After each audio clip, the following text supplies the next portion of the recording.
말씀은 누가복음 8장 22절부터 25절까지 말씀이고요. 제가 봉독하도록 하겠습니다. 하루는 제자들과 함께 배에 오르사 그들에게 이르시되 호수 저편으로 건너가자 하시매 이에 떠나 행선할 때에 예수께서 잠이 드셨더니 마침 광풍이 호수에 내리침에 배에 물이 가득하게 되어 위태한지라 제자들이 나와 깨워 이르되 주여 주여 우리가 죽겠나이다 하는데 예수께서 잠이 깨사 바람과 물결을 꾸짖으시니 이에 그쳐 잔잔하여 지더라. 제자들에게 이르시되 너희 믿음이 어디 있느냐 하시니 그들이 두려워하고 놀랍게 여겨 서로 말하되 그가 누구이기에 바람과 물을 명함에 순종하는가. 아멘. 우리 함께 기도하십니다. 사랑에 많으신 아버지 하나님 감사합니다. 하나님 우리를 사랑하셨고 우리가 예배를 통하여 하나님 앞에 나아갈 수 있게 인도하신 감사합니다. 하나님 특별히 우리 간절히 기도하기 원할 것은 하나님 이제 말씀 듣습니다. 하나님의 말씀 들음에 있어 하나님의 마음을 알게 하시고 그리스도의 삶에 대하여 조금씩 고민하며 한 걸음씩 닮아갈 수 있는 우리의 삶이 되게 하실 걸 믿사오며 살아 역사하시는 예수 그리스도 이름으로 감사하며 기도했습니다. 아멘. 우리 지난주 말씀을 잠깐 생각해 봤으면 좋겠습니다. 지난주에는 우리가 그 예수님이 유명해졌던 얘기를 좀 살펴봤어요. 많은 사람들이 8장 1절부터 3절까지는 예수를 따르는 무리가 많아졌다라는 이야기가 나오고 특히 4절부터 이제 예수님께서 그 씨 뿌리는 비유의 말씀을 하십니다. 분명히 많은 사람들이 모였고 수많은 사람들이 기대하고 있었지만 그들을 향해서 예수님께서는 비유의 말씀을 하셨다라는 거예요. 그리고 그 비유의 말씀을 통해서 들을 사람만 들을 수 있고 그 다음에 보기는 보아도 깨닫지 못할 수도 있다라고 분명히 말씀하시면서 하나님이 그 나라의 일을 어떻게 우리들 가운데 성취해 가시는지에서 우리가 지난주에 살펴보았습니다. 오늘은 그 비유의 말씀을 마치신 예수님께서 제자들과 함께 갈릴리 호수를 건너가시기 위해서 배를 타십니다. 그리고 예수님께서 잠이 드시는 사이에 문제가 하나 발생해요. 그 문제는 여러분 다 알다시피 오늘 본문에 읽은 것처럼 풍랑을 만나게 됩니다. 풍랑이 일어나자마자 제자들이 너무나 놀랐어요. 그리고 그들이 놀란 마음 가운데 어찌할 바를 몰라서 결국 누굴 깨우게 되죠? 배에서 잠을 자고 있는 예수님을 깨우게 됩니다. 그리고 예수님께서 뭐라 하십니까? 풍랑을 향하여 명령을 하시고 그 풍랑이 잔잔해졌다라는 오늘 짧은 본문의 말씀을 우리가 함께 오늘 살펴보았어요. 근데 우리가 이 본문을 통해서 살펴봐야 될 것이 세 가지 정도가 됩니다. 첫 번째로 우리가 집중해서 봐야 될 것은 예수님께서 풍랑을 향해 뭘 하시냐면 꾸짖으시는 장면이 나와요. 그러니까 풍랑을 향해서 명령하시면서 꾸짖으시는 장면이 나오고 그리고 나서 풍랑이 잠잠해지자 예수님께서 제자들 향해서 뭐라고 말씀하시냐면 너희들의 믿음이 어디 있느냐? 라고 그들에게 다시 한번 물으십니다. 그리고 나서 제자들이 뭘 느끼게 되냐면 예수님이 누구시기 때문에 풍랑도 예수님에게 순종하는가? 라고 그들이 서로 자문하는 장면이 오늘 성경에 등장을 하게 됩니다. 오늘은 이 부분에 대해서 우리가 함께 고민을 했으면 좋겠고 이 고민 가운데 하나님이 과연 우리 그리스도인들을 향해서 요구하시는 믿음이 무엇인지를 함께 한번 나누어 봤으면 하는 마음이 있습니다. 예수님께서는 분명히 많은 기적들을 행하셨습니다. 그렇죠? 그 기적들은 여러분 잘 알다시피 예수 그리스도의 성육신부터 시작해서 예수 그리스도가 인간의 역사에 들어오셨고 이 역사에 들어오신 그 예수 그리스도께서 무엇을 강조하시는 거냐면 이 땅 가운데 하나님의 백성의 삶이 어떠해야 되는지를 분명히 보이셨어요. 즉 예수님의 삶의 모든 것을 무엇을 증명하는 거냐면 창조주 하나님의 삶이 무엇이고 또한 이 땅의 모든 주권이 예수 그리스도에 있음을 증명하시는 것이 바로 예수 그리스도의 성육신 사건입니다.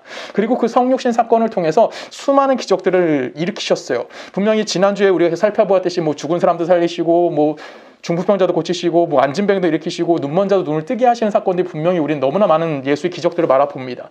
오늘도 역시 그런 기적 중에 하나의 기적이 등장합니다. 근데 오늘 우리가 읽은 이 본문은 조금 더 중요한 부분이 하나 있습니다. 그것이 무엇이냐면 예수님께서 분명히 예수님의 제자들을 향해서 뭐라고 물어보시냐면 너희의 믿음이 어디 있느냐라고 질문을 던지신다는 거예요. 오늘 우리는 이 부분에 집중해야 될 필요성이 있는 겁니다. 분명히 예수님께서 많은 사람들에게 기적을 행하셨고 많은 사람들의 병을 고치시면서 그들에게 믿음이 어디 있느냐? 너희들이 갖고 있는 믿음이 뭐야? 라고 물어보신 적은 없었어요. 근데 오늘 처음으로 예수님께서 뭘 하시냐면 너희의 믿음이 어디 있느냐? 라고 해서 묻는 신체라는 거예요. 즉 기적과 무엇을 연결시키는 겁니까? 믿음을 연결시킴을 통해서 오늘 우리들에게 동일한 질문을 던지시는 겁니다. 그 질문의 핵심은 바로 이겁니다. 뭐냐면 이 세상이 궁극적인 실체고 권위를 갖고 있기 때문에 예수님께서 그 세상 속에 들어와서 우리가 갖고 있는 문제나 아니면 우리가 갖고 있는 형편의 어려움들을 해결해 주시는 분이냐라는 질문을 하는 거고 아니면 반대로 또 하나는 또 질문을 더 던지게 됩니다. 그 질문은 무엇이냐면 예수님이 정말 모든 것들의 궁극적인 실체이시고 권위자이시기 때문에 이 세상과 아니면 이 세상에서 모든 자연들이 예수의 말씀 앞에 순종할 수밖에 없는 분이냐 라는 두 가지의 질문을 던지는 겁니다. 우리는 그리스도인으로서 이런 질문의 가운데 굉장히 많이 생각을 해볼 경우가 많아요. 과연 이 세상의 정말 주인이고 예수님은 과연 우리의 문제를 해결해 주시는 분이냐, 아니면 정말 예수님이 이 세상의 모든 것들의 주권자 되시기 때문에 이 세상의 모든 것들이 예수 앞에 무릎 꿇을 수밖에 없는 것이냐 라는 것에 질문을 좀 해봐야 될 필요성이 있습니다. 이 문제에 대해서 우리 마가복음 9장에 나오는 변화선 사건을 좀 함께 생각을 해봤으면 좋겠습니다. 여러분, 변화선 사건은 여러분 다들 아실 거라고 생각을 해요. 그렇죠? 변화선은 간단합니다. 뭐죠? 예수님이 제자 3명을 데리고 변화산에 올라가서 변신을 하세요. 어떤 모습을 변신하시냐면 온몸이 하얀 모습을 변신하셔서 정말 그곳에서 천국의 회의가 열리게 됩니다. 그리고 나서 우리 그 부분은 이제 나중에 가서 보게 되고, 그리고 나서 어떤 일이 발생하냐면 예수님이 그렇게 변화된 모습을 제자들이 보이신 후에 제자들과 함께 이제 산에서 내려오십니다. 산에서 내려오시면서 문제가 발생해요. 그 문제가 무엇이냐면 귀신 들린 아이의 아버지가 그 아이를 데리고 누구에게 찾아오냐면 제자들에게 찾아옵니다. 그리고 제자들에게 찾아와가지고, 야, 너희 선생님이 우리 아이의 병을 고쳤으면 좋겠어. 지금 선생님 없는데 그럼 어떡하지? 우리가 고쳐볼까? 라고 해서 그들이 기도합니다. 근데 어떻게 되죠? 그 귀신을 내어쫓지 못해요. 내어쫓지 못하는 상황 가운데 놓이게 됩니다. 이 문제 가운데 있는데, 이때 제자들과 서기관들이 서로 변론을 했어요. 누가 옳으냐, 뭐가 잘못됐냐, 뭐가 잘못된 거냐, 우리가 어떻게 해야 되냐, 이런 걸 서기관과 변론을 합니다. 그 모습을 본 예수 그리스도께서 그 아이에게 귀신을 내어쫓아 주시면서 그 문제는 해결을 이루어지게 됩니다. 근데 중요한 건 뭐냐면 예수님께서 그 아이의 귀신을 내어쫓으실 때 예수님의 말씀하신 그 말씀이 굉장히 중요하다라는 거예요. 왜 그러냐면 예수님이 여기서 굉장히 화를 많이 내십니다. 우리 성경을 좀 읽어볼게요. 마가복음 9장 19절입니다. 세 번역으로 제가 읽겠습니다. 예수께서 그들에게 말씀하셨다. 아, 믿음이 없는 세대여, 내가 언제까지 너희와 함께 있어야 하겠느냐, 내가 언제까지 너희에게 참아야겠느냐, 아이를 내게 데려오너라 라고 예수님께 말씀하시는 거예요. 지금 우리가 생각해봐야 하는 건 뭐냐면, 지금 여기서 예수님께서 뭐라고 얘기하면 믿음이 없는 세대여 하고 화를 내신다라는 거예요. 여기서 말하는 믿음이 뭘까요, 여러분? 이게 우리가 오늘 본문에 나오는 믿음과 연결시켜서 생각해볼 믿음입니다. 지금 예수님의 제자들은 이 믿음이라는 것이 예수 그리스도가 뭐 믿음해 주시고, 예수 그리스도가 이 땅에 오신 하나님이시고, 예수 그리스도를 통해서 뭐 병이 나아지고, 아니면 뭐 예수 그리스도가 뭐 그 귀신을 내어줄 수 있는 믿음이 있냐 없냐, 능력이 있냐 없냐를 향한 믿음에 관련된 문제에 대해서 질문하는 걸까요? 그러면 예수님께서 그렇게 물어보지도 않으셨을 거예요. 지금 예수님을 향해서 지금 너희의 믿음이, 그 제자들을 향해서 예수님께서 너희의 믿음이 어디 있니? 라고 질문하시는 것은 거기서 무슨 믿음에 대해서 이야기하는 거냐면, 너희는 과연 나를 어떻게 생각하고 있느냐라는 개념을 갖고 있습니다. 지금 예수님의 제자들은 뭘 고민하고 있냐면 귀신을 내어쫓을 수 있는 능력이 예수에게 있냐 없냐, 이것 갖고 변론하고 있었던 거예요. 서기관과. 그러면 예수님이 지금 그들을 향해서 화를 내시면서, 야, 너희들 믿음이 도대체 어디 있는 거야? 도대체 너희들이 지금 나를 뭘로 보고 있는 거야? 라고 질문하는 거예요. 너희는 단순히 나를 뭐 어떤 문제가 발생할 때 그걸 해결하는 해결사로 생각하냐? 아니면 내가 뭔가 고장난 거 있으면 고치는 수리공으로 생각하고 있니? 라는 그런 개념으로 지금 예수님의 제자들이 예수님을 바라보고 있기 때문에 예수님이 뭐 하시는 겁니까? 그들을 향해서 화를 내신다는 거예요. 나는 궁극적인 실체고, 나는 정말 이 땅의 주인이시고, 나는 이 땅의 창조자야. 그래서 내가 너희들을 찾아온 건데 지금 너희는 어떤 마음을 가지고 나를 찾아왔니? 라고 질문하는 거예요. 단순히 현실 속에 있는 어려움을 해결하기 위해서, 당장 내 눈앞에 있는 문제를 해결하기 위해서 너희들이 나를 찾아왔니? 라고 이야기하는 겁니다. 근데 나는 그렇지 않다 라고 예수님께서 이야기해 주시는 거예요. 그러면서 우리 계속해서 좀 성경을 읽어볼까요? 마가복음 9장 22절입니다. 우리 한 절 교독합니다. 귀신이 그를 죽이려고 불과 물을 자주 던졌나이다. 그러나 무엇을 할 수 있거든 우리를 불쌍히 여기사 도와주옵소서. 예수께서 이르시되 할 수 있거든이 무슨 말이냐, 믿는 자에게는 능히 하지 못할 일이 없느니라 하시니. 아멘. 지금 이 아버지도 동일한 거예요. 제자들이 갖고 있던 문제와 이 아버지가 갖고 있는 문제가 동일선상에 있습니다. 그렇죠? 지금 이 아버지가 22절에 뭐라고 얘기하고 있어요? 그러나 무엇을 하실 수 있거든이에요. 그래서 무엇을 할 수 있거든이 무슨 일일까요? 이 아이의 귀신을 내어 쫓을 수 있거든. 아니면 이 아이가 아프니까 불에도 던져지고 물에도 자주 던져지니까 그럼 얘가 던져지지라도 않게 할 수 있거든. 아니면 이 아이가 조금 더 좀 긍정적인 모습을 가질 수 있게 만들어주거든. 잠잠할 수 있게 만들어줄 수 있거든. 그것 좀 해달라고 누구에게 요청하는 겁니까? 예수에게 요청하고 있는 거예요. 근데 예수님이 뭐라고 말씀하신가? 23절에 믿는 자에게는 능히 하지 못할 일이 없다라고 말씀하시는 거예요.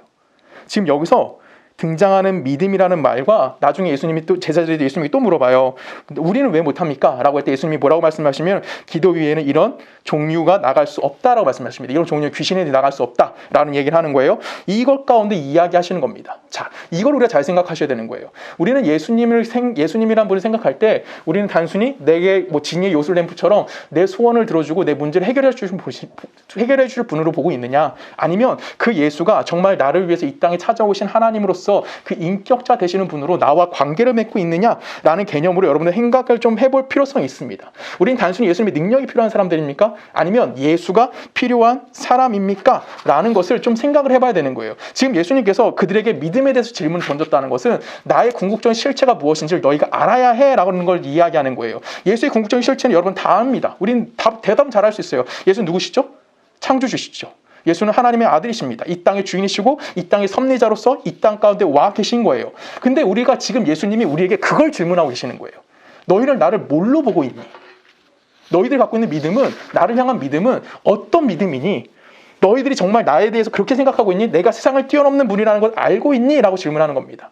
우리는 잘 알다시피 제가 누가복음 하면서 가장 많이 했던 건 세상이 어떤 세상이냐에 대한 이야기를 제일 많이 했던 것 같아요. 여러분, 세상은 어떤 세상입니까? 원인이 있으면 그 원인에 따른 무엇이 따라오는 세상이에요? 결과가 따라올 수밖에 없는 세상이에요. 우리 이런 세상을 뭐라고 이야기하냐면 자연주의 세계관 뭐 이렇게 이야기해요. 자연주의 세계관은 뭐냐면 그냥 단순히 원인이 있고 그 원인 때문에 뭐 할 수 있는 거예요? 결과는 무조건 따라와야 되는 겁니다. 이 중간에 뭐 생길 수 있을까요? 없을까요?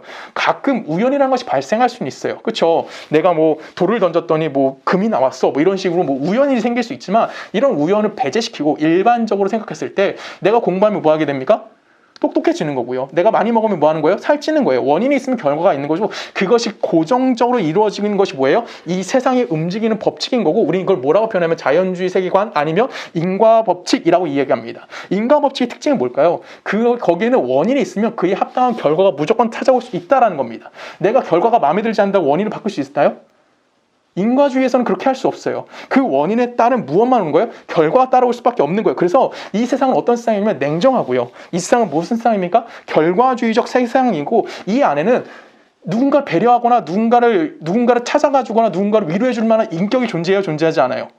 절대 존재하지 않는 곳이 어디예요? 이 세상이라고 이야기하는 거예요. 이 세상의 특징이 무엇이냐면 인과 법칙만이 있는 거고 그 세상에 살아남기 위해서 우리는 생존 법칙이 생겼습니다. 그 생존 법칙 여러분 뭡니까? 강해져야 되는 거예요. 우리는 뭐라고 얘기합니까? 그거를 약육 강식의 세상이라고 우리는 이야기하는 겁니다. 약육 강식의 세상을 살아가 보면서 나는 예수님 믿고 있으니까, 나는 뭐 교회를 다니니까, 나는 하나님을 아니까 라고 여러분들 뻥치시면서 뭐라고 하시죠? 나는 다른 사람을 양보할 수 있어. 나는 다른 사람을 위로할 수 있고 나는 다른 사람을 위해서 내가 헌신할 수 있어 라고 생각을 해요. 근데 엄밀히 따져볼까요? 우리의 삶을 여러분 돌아보십시오. 우리의 마음속에 외침을 여러분이 집중해 보십시오. 여러분 마음속에서 뭐라고 외치십니까? 강해지라고 하고요. 좋은 곳에 가지라고 하고요. 많은 것을 성취하라고 하고요. 세상에 지고 싶어? 그러면 양보해라고 이야기해요. 우리가 양보하거나 누군가를 위해서 배려한다는 것은 결론 내가 뭐 하는 겁니까? 이 세상에서 도태될 수밖에 없다라고 이야기하는 거예요. 우리는 그걸 어디서 배웠습니까? 여러분 누군가 가르쳐줬어요 그거를? 우리는 아무도 안 가르쳐줬어요. 우리는 이 세상에 살면서 자연적으로 이 세상이 냉혹하다는 것을 알았고 이 세상 살아남기 위해서 난 뭐 할 수밖에 없는 거예요? 강해질 수밖에 없는 거고 누군가를 짓밟고 일어설 수밖에 없다라는 거예요. 그래서 우리가 이 세상 속에서 하나님 앞에 기도할 때 유일하게 할 수 있는 기도는 뭐밖에 없어요. 하나님 지금 이 세상이 너무나 고통스러워요. 나 여기서 내가 갖고 있는 고통이 조금 더 경감이 됐으면 좋겠어요. 아니면 이 고통에서 내가 좀 자유해 줬으면 좋겠어요. 라고밖에 여러분 기도할 것이 있나요? 여러분이 뭐 하나님의 나라와 하나님의 뜻을 위해서 뭐 소원하고 이런 기도할 수 있나요? 우리가 솔직히. 지금 내가 당장 힘들어요. 그럼 어떻게 해야 돼요? 하나님 이것 좀 해결해 주세요 라고 해야 되는 거예요. 예를 들어서 제가 이번 달에 장사가 만약에 안 됐다고 칩시다. 그 제 기도의 1번은 뭘까요? 하나님 월세는 나와야 되지 않겠습니까? 이것밖에 할 게 없는 거예요. 왜? 그게 현실이거든요. 우리는 그 상황 속에서 지금 살고 있는 거예요. 내가 강해져야 되는 거예요. 내가 높아져야 되는 거고 내가 부자가 돼야 되는 거고 내가 남들보다 높은 자리에 올라가야 되는 거예요. 오늘 본문을 끌고 오면 예수님이 뭐 해야 되는 거예요? 당장 일어난 그 풍랑을 잠잠케 하셔야 되는 거고요. 예수님이 귀신도 내어주시는 분이고요. 병자도 살려내시는 거고요. 예수님이 우리의 짐을 좀 덜어주실 수 있는 분. 내 힘든 거를 좀 경감시킬 수 있는 분. 그분이면 땡큐한 거예요. 우리는 거기에만 뭐하고 있는 거예요? 머물러 있다라는 거죠. 근데 성경은 오늘 우리에게 질문을 던지는 겁니다. 그리고 우리에게 도전하는 거예요. 뭘 도전하는 거죠? 너 예수님이 어떤 분이니? 너는 어떤 예수가 필요하니? 기적을 베푸는 예수니? 능력이 있는 예수니? 아니면 너를 찾아와 주신 분이니? 라고 질문을 하는 겁니다. 그때 여러분은 뭐라고 대답하시겠습니까? 여러분, 예수님이 누구시죠? 예수님 누구십니까? 우리는 뭐 본문으로 얘기할게요. 예수님 누구십니까? 예수님은 지금 풍랑을 꾸짖고 계시다라는 표현이 나와요. 여러분, 꾸짖다라는 표현이 헬라어로 에피티마우라고 쓰여졌어요. 이거 3인칭 단수입니다. 그 꾸짖었어요. 꾸짖는 건 누가 할 수 있는 거죠? 누가 누구한테 꾸짖을 수 있는 거죠? 상급자가 하급자에게, 어른이 뭐 아이에게, 그렇죠? 일반적으로, 그렇죠? 근데 예를 들어서 제가 이 보면들 향해서 꾸짖을 수 있을까요? 야, 너 왜 이렇게 소리가 요란한 거야? 너 이렇게 흔들려? 너 이러면 안 돼! 이렇게 꾸짖을 수 있나요? 이 진짜 없어요. 꾸짖는다는 건 뭐죠? 내가 누군가와 인격적인 관계가 있을 때 내가 그 사람이 뭐 하는 거예요? 그 사람을 꾸짖음을 통해서 뭐 할 수 있어요? 그 사람에게 뭔가 다른 것이 변화되어 줄 수 있도록 이해하는 거예요. 여기서 예수님이 뭘 얘기하는 거냐면 내가 이 세상의 실질적인 권위자고 내가 이 세상의 모든 것들 가운데 가장 궁극적인 실체로 내가 하나님의 모습으로 있기 때문에 내가 너에게 뭐 하는 겁니까? 인격자로서의 모습으로 가지고 있음에 대해서 이야기해 주시고 있다는 거예요. 예수님이 자연을 향해서 꾸짖으시는 것은 자연을 다스릴 수 있는 분이 아니라 단순히 자연을 바다를 풍랑을 잠잠케 할 수 있는 능력을 갖는 분이 아니라 뭘 강조하는 겁니까? 예수님은 인격자로서 그 자리에 찾아와서 그들을 뭐 하는 겁니까? 꾸짖고 계시는 거예요. 마가복음 9장에 아까 읽은 예를 들어볼까요? 인과법칙 속에 있으면 그 귀신 들리는 아이는 뭐 해야 돼요? 결론은 뭐 해야 돼요? 귀신 들리는 상태로 살다 죽어버려야 돼요. 그게 끝이에요. 그게 자연주의 법칙이에요. 그게 인과법칙 속에 있는 그 아이의 삶이었어요. 근데 그 삶 가운데 누가 찾아오시죠? 예수가 찾아와요. 그리고 누가 요구합니까? 아버지가 할 수 있거든 뭐 좀 해주세요 라고 요구합니다. 그 요구 가운데 예수님께서 뭐 하시죠? 응답하심으로써 인과 법칙 가운데 예수가 들어와서 인과 법칙을 초월한 능력을 예수님이 그들에게 보여주시는 거예요. 그럼 그 아버지가 청원했던 이 모습은 뭐라고 우리는 표현할 수 있을까요? 이것을 우리는 기도다라고 표현하는 거예요. 그게 그리스도인들이 하나님과 인격적 관계를 맺고 있기 때문에 할 수 있는 그것이 뭡니까? 기도라고 오늘 성경은 우리들에게 이야기해 주는 겁니다. 여러분, 기도는 언제 기도하십니까, 여러분? 그냥 아침에 일어나서 하나님 오늘 하루 잘 살게 해주세요 이런 기도 말고 정말 여러분 간절한 기도 언제 하시죠? 내가 인간적인 능력이 없을 때, 그것이 해결되어지고자 할 때, 뭔가 답이 없고 출구가 없을 때 하나님 이 문제 가운데 내가 너무나 힘이 없습니다. 하나님의 능력으로 이 문제 좀 해결해 주십시오라고 하나님께 청원하는 것, 간절히 외치는 것, 우린 그걸 뭐라고 하냐면 기도라고 해요. 그렇죠? 내가 만약에 공부를 잘해요. 예를 들어 볼게요. 다다음 주에 수능인가요? 다음 주 수능인가요? 그렇죠? 이제 수능이 다음 주죠. 그렇죠? 다음 주 수능인데 제가 진짜 말도 안 되는 얘기지만 공부를 겁나 잘한다고 칩시다. 상위 0.01%에 들어있어요. 그럼 제가 기도할까요? 하나님 저 수능 잘 보게 해주시라고 기도할까요? 간절한 마음으로? 절대 안 합니다. 그렇죠? 그냥 나 뭐 하는 거예요? 가서 그냥 시험 보고 시험 잘 보면 끝이에요. 그렇죠? 내가 원인이에요. 원인은 공부 잘해요. 결과는 서울대. 그렇죠? 이건 정해져 있는 거예요. 이걸 갖고 누군가에게 도움을 요청하지 않아요. 근데 내가 뭔가 능력이 없어요. 그때 그 능력보다 더 뛰어난 누군가의 초월자의 힘이 나에게 작용하길 원하는 거. 그래서 그 문제 가운데 그 결과보다, 내가 생각했던 결과보다 더 큰 결과를 필요로 할 때 우리가 하는 게 뭐예요? 그게 기도다라고 이야기하는 거고, 오늘 성경이 우리들에게 가르쳐주고 있는 가장 중요한 핵심이라고 이야기하는 겁니다. 오늘 예수님이 예수님의 제자들을 향해서 너희 믿음이 어디 있냐? 라는 그 예수님의 질문은 사실 오늘 우리가 믿고 있는, 오늘 우리에게 모두에게 동일하게 질문하는 겁니다. 여러분, 너희가 믿고 있는 하나님이, 너희가 믿고 있는 예수가 우리가 진짜 기독교에서 가장 중요한 근거로 생각해야 될 것이 무엇이냐? 라는 그 개념을 먼저 던져주는 거예요. 우리 이거에 대해서 요한복음 1장으로 가볼까요? 요한복음 1장 14절입니다. 제가 읽습니다. 말씀이 육신이 되어 우리 가운데 거하심에 우리가 그의 영광을 보니 아버지 독생자의 영광이요 은혜와 진리가 충만하더라라고 얘기해요. 이건 무슨 얘기입니까? 말씀이 육신이 되었다라는 얘기는 예수 그리스도가 뭐 했다는 얘기예요? 성육신 하셨다는 얘기예요. 예수가 성육신 하신 모습으로 지금 이 땅 가운데 오셨습니다. 그리고 이 땅 가운데 오신 그 예수 그리스도를 통해서 무엇이 임명된다고 이야기해요? 무엇이 임명됩니까?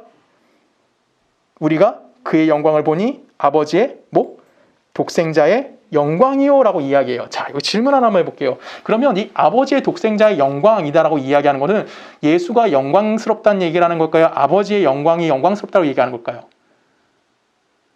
예수가 영광스럽다는 얘기일까요? 하나님이 영광스럽다는 얘기일까요?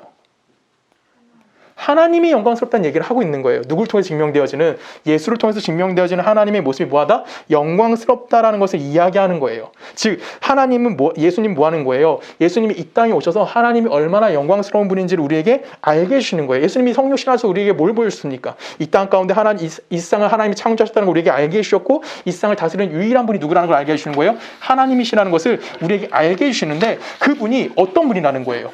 인격자 되신다는 거예요. 왜? 우리를 뭐 해주셨기 때문에 찾아와 주셨다는 거예요.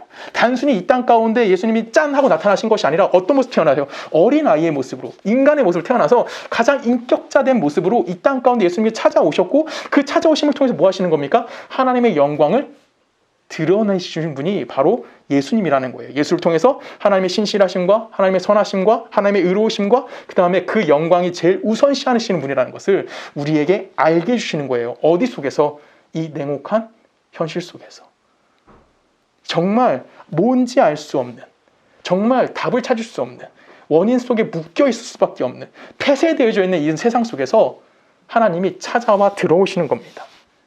그리고 찾아와 오심을 통해서 그분이 뭘 만드셨다고? 이 세상을 창조하셨고, 그분은 선하시고, 그분은 의로우시고, 그분이 우리를 향한 신실함을 갖고 계신 분이라는 걸 이야기하는 거예요. 단순히 거기서 끝나지가 않죠. 예수님 뭐 하십니까? 성육신하심으로 우리를 찾아와 주셔서 우리와 동거동락해 주시는 분이라는 것을 성경은 우리들에게 이야기해 주시는 거예요. 그 모습을 우리가 보았으니까 우리가 뭐 할 수 있는 겁니까? 우리는 예수를 믿는다라고 이야기하는 겁니다. 그리고 우리와 동거동락함을 통해서 우리가 하나님의 영광을 바라보게 만들어주는 것, 이것이 오늘 본문대로 이야기하면, 요한복음 1장 14절대로 이야기하면 무엇이 가능가, 뭐로 표현할 수 있냐면 은혜와 진리가 충만하다라고 이야기하는 거예요. 예수가 우리를 찾아왔고 우리가 하나님의 영광을 봄을 통해서 우리가 이제 하나님과 관계를 맺을 수 있다. 그것이 뭐라고 얘기하는 겁니까? 은혜와 진리가 충만한 상태임에 대해서 이야기해 주는 거예요. 여러분 생각해 볼까요? 은혜가 뭐죠? 은혜는 언제 받는 거예요? 원인이 결과를 만들어냈을 때 그 결과를 바꿔줄 수 있을 때 우리 은혜 받았다고 하는 거죠. 그렇죠? 당연한 거면 A에서 A-가 되는 거면 당연하잖아요. 근데 A에서 C가 되는 거, 이건 우리 뭐라고 하는 게요? 우리는 그 은혜라고 이야기하는 거예요. 그 안에 인과법칙을 뛰어넘는 것이 우린 뭡니까? 그게 은혜인 거고요. 진리는 뭡니까? 이 세상은 어떤 곳이었어요? 혼란한 곳이고요. 이 세상은 그쵸? 텅 비어 있는 것. 최초에 하나님 이 세상은 어떤 곳이었습니까? 혼돈과 공허가 있는 곳이었어요. 그곳 가운데 진리가 들어와 주셔서 하나님이 일하시는 것을 통하여 우리가 상상할 수 없는 그 결과를 만들어 주시는 분. 그것이 바로 은혜인 거고 그것이 진리임을 우리들에게 이야기해 주시는 겁니다. 그렇기 때문에 우린 역사를 하는 걸 바라볼 때 어떻게 바라봐야 하냐면, 역사라는 것은 하나님께서 뭐 하시는 겁니까? 하나님께서 일하시는, 모든 사건 가운데 일하시는 하나님의 의를 행하시는 것이라고 우리는 보아야 되는 거예요. 아니면 조금 더 우리가 좀 쉽게 이야기하려면 역사가 무엇이냐라고 질문을 던질 때 하나님께서 뭐 하시는 겁니까? 하나님께서 당신의 의지를 가지고 모든 사건 가운데 개입하시는 것이라고 생각하면 역사라는 의식을 생각하기 굉장히 좀 쉽습니다. 그러면 여러분 질문 하나 생기는 거예요. 하나님이 세상의 모든 역사 가운데 하나님이 직접 개입을 하셨다고 한다면 이 세상이 왜 지금 요 모양 요 꼴이냐? 라는 질문이 생겨야 되는 거예요. 과거에 전쟁을 통해서 수많은 사람들을 왜 죽게만 만들어 놓으셨을까? 하나님은 분명히 이 모든 역사에 개입하신다고 하는데 왜 세상은 재난이 끊이지 않고 세상은 비극이 끝나지 않을까? 아니, 여러분 개인 삶으로 좀 볼까요? 왜 나는 오늘 이렇게 힘들까요? 오늘 난 왜 이렇게 외롭죠? 오늘 난 왜 이렇게 고통을 느낄 수밖에 없죠? 하나님이 내 삶의 모든 걸 함께 하신다며요. 하나님 내 인간의 모든 영역에 함께 하신다며요. 이걸 여러분들이 물을 수 있어야 되는 거예요. 하나님에게 그렇게 물었을 때 우리는 답을 찾을 수 있습니까? 없습니까? 솔직히 조성원 목사 답을 찾을까요? 못 찾을까요? 나도 못 찾아요. 나도 그래서 뭐 할까요? 맨날 하나님 앞에 울부짖어요. 하나님 왜요? 하나님 왜 이렇게 힘들죠? 하나님 나를 이렇게 고통스럽게 하십니까? 라고 질문할 수밖에 없어요. 근데 분명하게 하나 알고 있는 건 있어요. 그건 뭘까요? 하나님께서 역사에 개입하시고 그의 의지와 그의 성실함으로 이 땅 가운데 주도권을 갖고 그 일을 행하고 계시다라는 것이 누구에게 나타나는 거냐면 바로 우리 예수를 믿고 있는 우리들에게 나타나고 있다라는 거예요. 이게 좀 어려운 말일 수도 있어요. 성경 좀 읽어볼까요? 에베소 1장 22절 23절 제가 읽습니다. 또 만물이 그의 발 아래 복종하게 하시고 그를 만물 위에 교회의 머리를 삼으셨느니라. 교회는 그의 몸이니 만물 안에서 만물을 충만하게 하시는 이의 충만함이라 라고 이야기합니다. 자, 우린 예수를 믿었다 라고 이야기할 때 우린 보통 어떤 개념을 생각합니까? 예수님이 이 땅에 내려오셨고 우리를 구하러 위해 오셨어요. 그리고 우리를 뭐 하셨죠? 십자가 위에서 우리를 죄를 용서해 주셨어요. 그 십자가의 죽으심을 통해서 우리가 이제 그 사실을 알게 됐기 때문에 우리는 예수를 믿는다라고 이야기해요. 그렇죠? 예수 믿는다 가장 기본적인 개념이 이겁니다. 근데 거기에 오늘 성경은 하나를 더 추가합니다. 뭘 추가하죠? 예수와 우리를 하나로 묶으셨어요. 어떻게 묶으셨습니까? 예수님이 우리의 뭐가 되셨다고 이야기합니까? 머리가 됐다고 이야기하고요. 우리는 그의 몸된 교회다라고 이야기하는 거예요. 자, 머리와 몸으로 우리를 묶으셨어요. 자, 우리 하나만 생각해 볼게요. 예수님이 우리를 위해서 이 땅의 역사 가운데 실체적으로 나타나신 것이 무엇이냐면 성육신이라고 얘기합니다.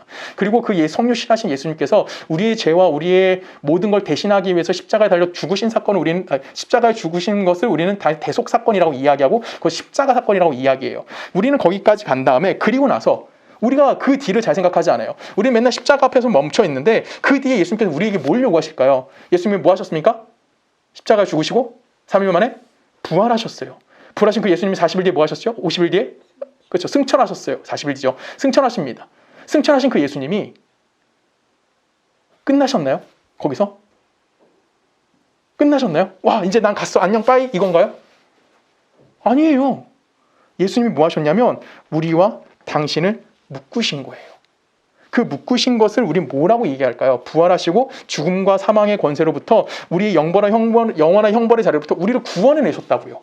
그것이 우리 뭐라고 이야기하냐면 그 구원의 승리와 영광스럽게 하시려고 우리를 당신과 묶으신 사건, 그걸 우리 뭐라고 표현하냐면 교회다라고 표현하는 겁니다. 그래서 교회란 단순히 건물적인 의미만 갖고 있는 것은 아니에요. 교회가 건물로서 당연히 의미를 갖는 것 중요합니다, 여러분. 그 교회가 건물이 아닙니다라고 얘기하는 것도 너무 많이 간 거예요. 그렇죠? 교회는 건물로서 당연히 갖고 있어야 되는 위치가 있어요. 왜냐하면 우리 공동체 생활을 해야 되기 때문에. 근데 우리가 기본적으로 생각해야 되는 교회라는 개념은 하나님의 뭐 하는 거예요? 하나님이 구원하셨고 당신의 영광스러운 모습을 변화시켜주기 위해서 우리와 함께 하시는 사건을 우리 뭐라고 얘기하냐면 교회라고 이야기하는 겁니다. 그래서 교회라는 것은 구약시대는 누가 교회일까요? 하나님이 함께하는 백성. 누구죠? 이스라엘입니다. 이 구약시대 때, 구약 성경에서는 이스라엘을 부르는 말이었어요. 그게 하나님 백성이라는 말로 불렀죠. 그게 이스라엘이었고 신약으로 와서 뭐가 된 겁니까? 교회라고 이야기되는 거예요. 하나님 믿는 자들 누구라고 표현해요? 성도, 신자, 또 뭐가 있을까요? 그리스도인, 뭐 크리스찬, 뭐 말 다 똑같은 말이죠. 요것들도 있지만 더 중요하게 우리가 생각해야 될 단어는 뭐냐면 우리는 신약 시대에 뭡니까? 하나님의 이름으로 불러져 있고 하나님 백성된 자들을 성경은 뭐라고 얘기한다고요? 교회다라고 얘기하는 거고 이 교회라는 것은 단순하게 그냥 내가 예수 믿습니다라고만 이야기하는 것이 아니라 예수와 내가 하나로 묶여있는 상태 를 뭐라고 얘기하는 겁니까? 그거를 교회다라고 이야기하고 있다라는 거예요. 내가 그리스도와 연합되어진 상태가 뭡니까? 교회인 겁니다. 그럼 여러분 질문할게요. 여러분 예수를 영적으로 만나고 나서 여러분 정말 예수를 인격적으로 만났다고 칩시다. 그러면 그 후부터 여러분들 혼자 존재할 수 있을까요? 없을까요? 내가 혼자 있을 시간이 있을까요? 없을까요? 내 인생에 외롭게 혼자 좌절하고 있을 때 나는 혼자 있었을까요? 아니죠. 어떠한 순간도 한순간도 여러분 삶은 혼자일 경우가 없습니다. 왜요? 우리는 혼자일 순간이 우리에게 존재하지 않기 때문에 그래요. 내가 가는 그곳에 누가 함께 하시는 겁니까? 예수가 함께 가고요. 내가 겪는 모든 삶에 누가 함께 하시는 겁니까? 예수가 함께 그 삶을 겪고 계시는 거예요. 문제는 내가 의식하냐 의식하지 못하냐는 문제지 그거는 2차적인 문제예요. 우리는 맨날 내가 의식하지 못하기 때문에 예수가 없다고 고민만 하고 있는 거예요. 근데 예수님 어디 계셔요? 이미? 우리와 함께 하시는 거예요. 우리가 느끼는 거는 그거는 2차적인 문제인 거고요. 모든 구원받은 성도들은 그 구원받는 순간부터 누가 함께 하시는 겁니까? 예수 그리스도가 여러분들과 함께 하는 거고 예수 그리스도는 우리의 뭐가 되시는 거면 머리가 되시는 거고 우리는 그의 몸된 교회가 되는 겁니다. 머리와 몸이 분리될 수가 없어요. 그래서 우리는 항상 뭐 하는 겁니까? 예수를 믿는 그 순간부터 지금까지 우리는 뭐 하는 거예요? 예수와 함께 살아가고 있다라는 겁니다. 이것이 하나님께서 역사와 세상에 그의 인생들에게 주도권을 가지고 개입하시고 일하시고 계시다는 성경적인 증거가 되는 거예요. 이해가시죠? 이 말씀을 지금 우리들에게 하시는 거예요. 물론 우리가 이해가 못할 때도 많아요. 그렇죠? 아까 역사라는 문제를 볼 때도 답이 없잖아요. 그렇죠? 여러분 인생에 답이 있으십니까? 없어요. 세상에 하나님이 우리를 이렇게 내버려 놓으시고 있을 때 참 어렵습니다. 그래서 우리는 스스로에게 질문하죠. 왜 나를 이렇게 방치하실까? 왜 나는 이렇게 힘들게 하실까? 왜 그러실까? 하나님은 왜 우리를 이렇게 먼 길로 오게 만드실까요? 왜 우리를 이렇게 자꾸만 힘들게 하실까요? 그것은 하나님 어떤 분이시라는 거예요? 하나님은 인격자 되시는 분이라는 거예요. 왜 인격자 되시는 분이 중요할까요? 그 인격자 되시면은 무엇이 있지 않을까요? 강요와 억압이 있지 않아요.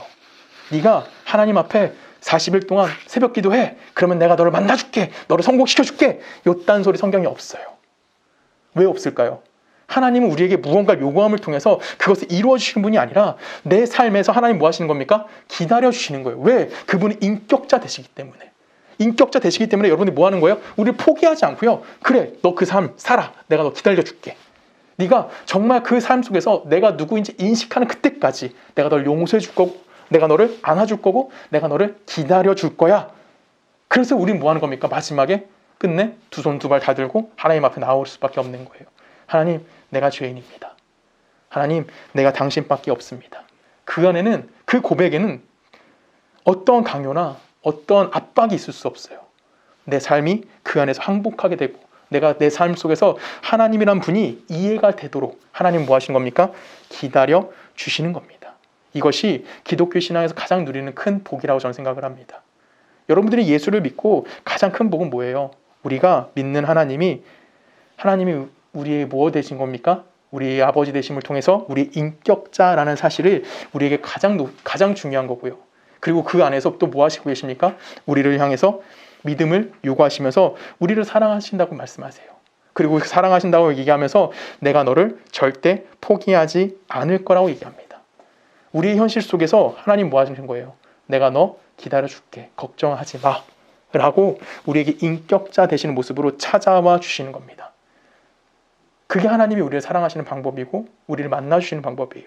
그러면 이때 우리는 또 질문이 생기는 겁니다. 그럼 하나님이 다 그렇게 하실 거면 나는 아무것도 안 해도 언젠간 하나님이 그렇게 만들어주시겠지 라고 생각하는데, 이거는 진짜 미안한 거지만 뭐 정당한 반문이 될 수도 있어요. 근데 이거는 엄밀히 따지면 우리가 뭐 하는 겁니까? 약간 죄성에서 비춰주는 비겁함, 책임 회피라고 저는 생각을 해요.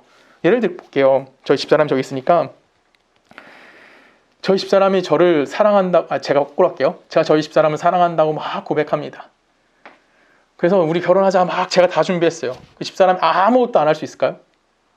정말 사랑하는 관계라면? 아니에요. 그에 합당한 무언가 책임을 갖고 있어야 되는 거예요. 내가 그 안에서 책임을 갖지 않는다는 것은 쉽게 생각하면 이거랑 동일해요. 뭐냐면 여러분의 부모님이 여러분의 그 수능 시험을 준비할 때 열심히 기도했어요. 그래서 여러분 서울대 합격했다고 서울대 가야 한다고 이야기하는 것과 다르지 않는 거예요. 누구의 책임이 없는 거예요? 우리 스스로에 대한 책임이 없는 거예요. 하나님이 분명히 우리에 대한 사랑과 우리를 향해 포기하지 않으시는 그런 것을 우리는 분명히 알고 있습니다. 근데 그걸 알고 있다면 우린 그 안에서 뭐 할 수밖에 없는 거예요?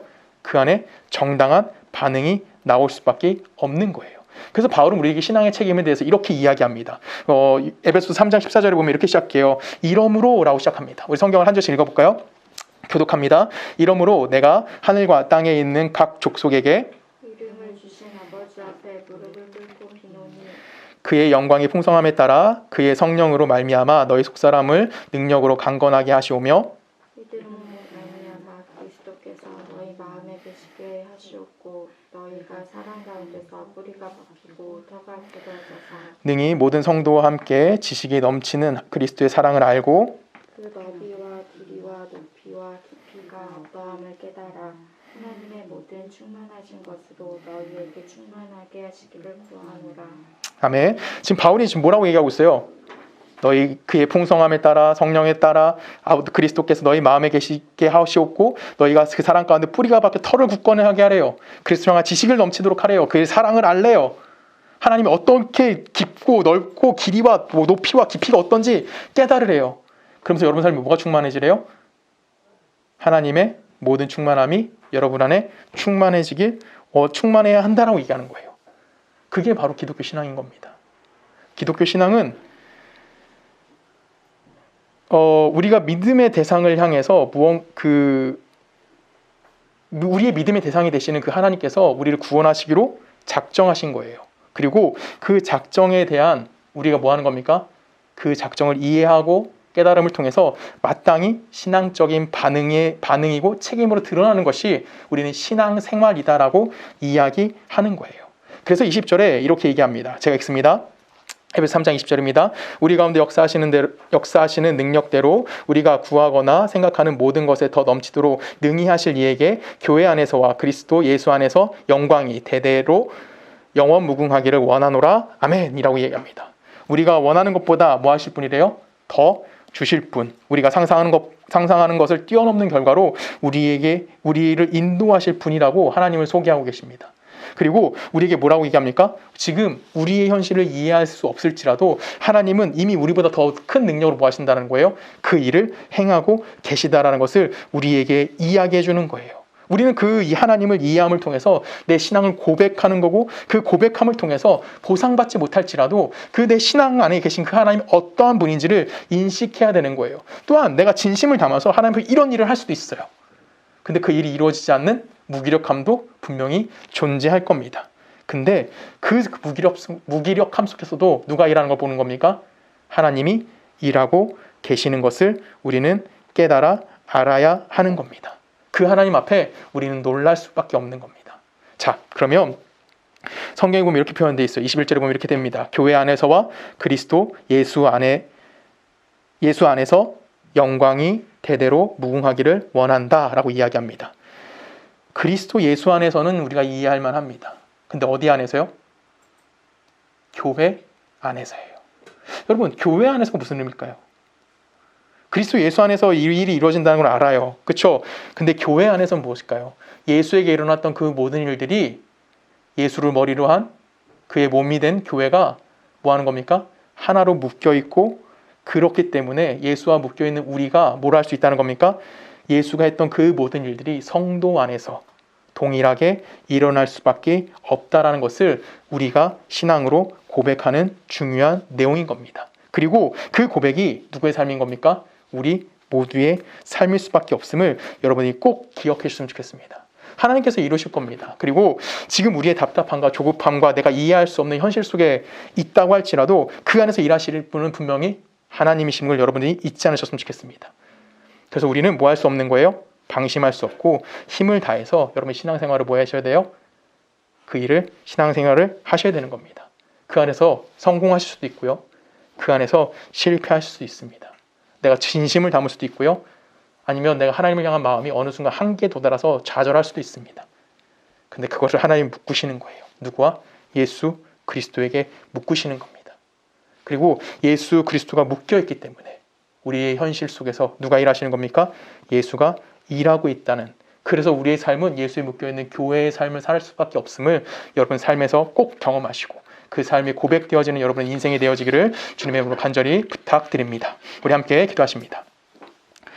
사랑의 마신 아버지 하나님 감사합니다. 하나님이 우리를 사랑하시고 우리와 동행해 주셨기에, 또한 내가 죄 가운데 있었지만 나에게 뭔가 억압적으로 날 부르신 것이 아닌 인격자로 날 찾아와 주셨고, 그 성령하신 예수 그리스도로 인하여 내가 하나님의 백성된 교회임을 오늘 말씀을 통하여 깨닫습니다. 하나님, 내 인생의 좌절과 실패와 낭망 속에 내가 하나님을 대한 의심과 하나님을 향한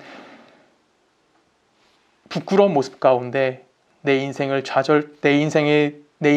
내려보는 것이 아니라 예수로 묶여있는 나의 삶을 통하여 하나님의 일하심을 바라보게 하여 주시고 하나님의 영광이 내 삶 속에 담겨있음을 다시 한번 깨달아 나아갈 수 있는 귀한 말씀이 되어지게 하여 주시옵소서. 이제는 우리 주 예수 그리스도의 은혜와 성부 하나님의 사랑과 성령님의 내주되심이 예수로 머리로 한 몸된 교회의 삶을 살기를 원하는 우리 모든 서초구 동네 교회 성도님들의 삶과 그들의 직장과 그들의 삶의 터전과 그들이 살고 있는 모든 나라 가운데 지금부터 영원히 함께 하시기를 간절히 축원하옵나이다. 아멘.